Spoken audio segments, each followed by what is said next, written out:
The question is, it seemed to me that a few months after the lockdown that Pastor MacArthur mentioned something that we want to comply with government and so forth.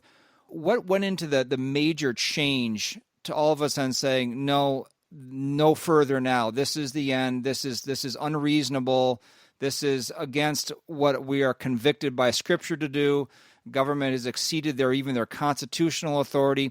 What went into that decision? Because it went from being, people can come back on their own to now it's we're having church. Yeah, and I think it was not one thing, but a series of things. We have 50 elders, so they didn't all come to this conclusion all at once.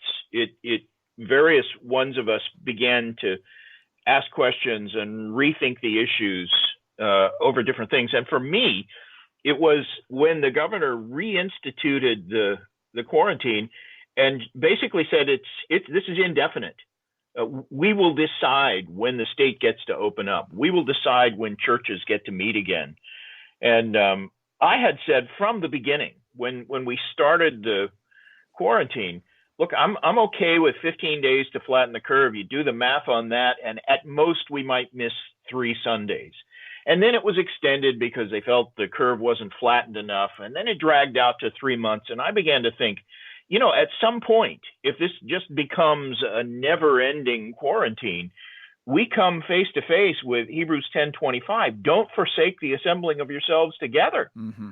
That's a command. And I have to weigh the weight of that command against the command in Romans 13, which says, be subject to the powers that be.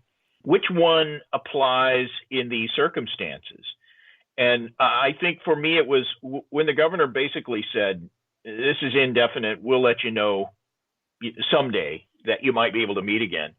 And also, it threatens to become just a perpetual thing where they're going to require, if you go to church or gather in any kind of gathering like that, especially if you're singing, you have to wear masks.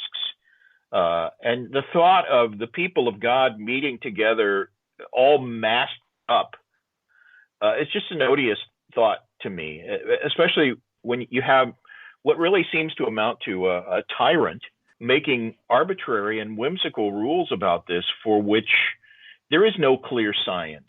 And it's a disputed issue. And so it's not Romans 13, but Romans 14 that applies to disputed issues, debatable things. What do you do there? Well, every person has to obey his own conscience.